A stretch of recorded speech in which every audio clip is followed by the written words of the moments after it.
Halo, saat ini kita akan membahas tentang parameter pompa yang akan kita hitung, yaitu daya pompa.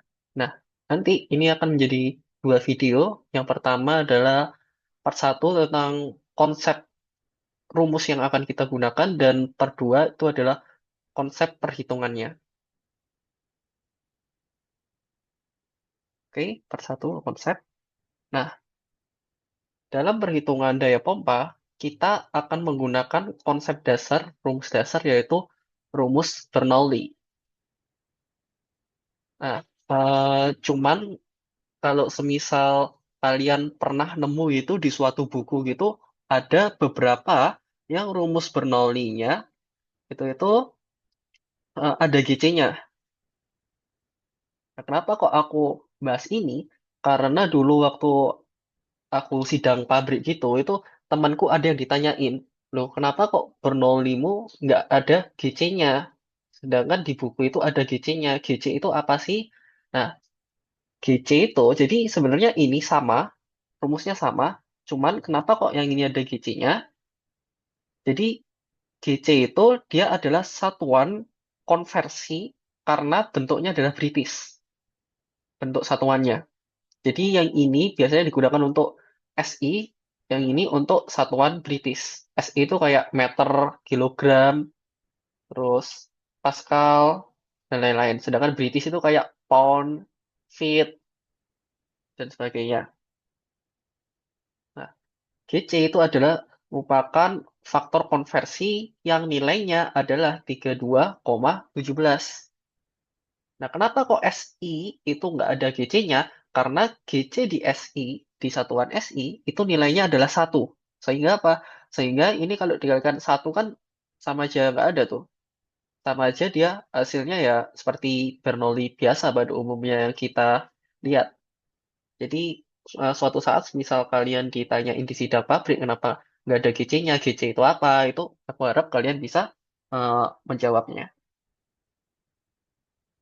Nah, terus ada juga beberapa buku yang Bernoulli-nya itu ada yang pakai U sama Z. Sebenarnya ini juga eh, kayak simbol lain atau nama lain. Jadi ketinggian itu bisa dilambangkan dengan H, bisa dilambangkan dengan Z. Kecepatan itu bisa dilambangkan dengan V, bisa dilambangkan dengan U. Jadi tergantung referensi yang kalian pakai. Jadi bisa aja bukunya ada yang pakai U dan Z, ada yang pakai U dan H, ada yang pakai V dan Z. Cuman dia tetap sama aja. Rumus dasarnya atau itu cuma simbol-simbol lain. Sedangkan kayak artinya itu tetap. Nah, untuk Bernoulli sendiri, itu tuh dia hanya bisa diterapkan pada incompressible fluid atau biasanya liquid. Kalau gas kan dia bisa dikompres. Yang kedua, itu adalah dia dianggap tidak ada viskositas. Atau bisa kita katakan viskositasnya rendah di bawah 10 cp. Dan Bernoulli ini itu dia itu juga eh, menggunakan asumsi fluida yang ideal, di mana gaya gesek itu diabaikan serta kerja diabaikan. Sehingga nantinya kalau kita menghitung pompa, kita nggak bisa menggunakan rumus Bernoulli ini karena ada beberapa limitation atau restriction. Nah, maka dari itu kita menggunakan rumus extended Bernoulli, di mana pertama-tama kita bagi semua dengan densitas, sehingga rumusnya menjadi seperti ini. Lalu kita tambahkan dengan friction loss karena pompa atau gaya gesek, serta work done itu eh, oleh pompa atau daya pompanya. Nah, terus kita coba tambahkan alfa atau NRA faktor itu di sini. Nah, kenapa kok kadang itu Bernoulli itu nggak ada alfanya? Itu karena biasanya dianggap turbulen. Turbulen itu alfanya satu, sehingga dia alfanya dianggap nggak ada, setengah V1 kuadrat. Cuman kalau laminar, alfanya itu 0,5. Nah, maka nanti extended Bernoulli ini kalau kita simpelkan rumusnya akan menjadi seperti ini. Jadi dari sini, ini kita ubah semua, WS-nya taruh di ruas sebelah kiri, sedangkan yang lainnya itu ruas sebelah kanan. Nanti rumus jadinya adalah seperti ini.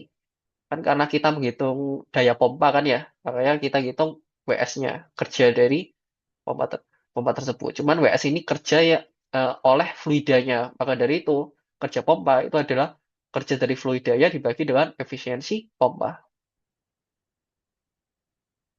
Jangan lupa untuk Bernoulli ini, ya secara umum memang kita di pompa, menghitung pompa itu desain pabrik atau mekanika fluida, kita menggunakan rumus Bernoulli karena ini eh, rumusnya memang sangat digunakan secara umum, cuman ini limitasinya dia hanya digunakan pada fluida viskositas rendah. Dan kalau yang tanpa GC itu satuannya SI. Nah, gimana kalau fluidanya viskositasnya tinggi? Maka kita tidak bisa menggunakan rumus ini. Itu rumusnya nanti pakai yang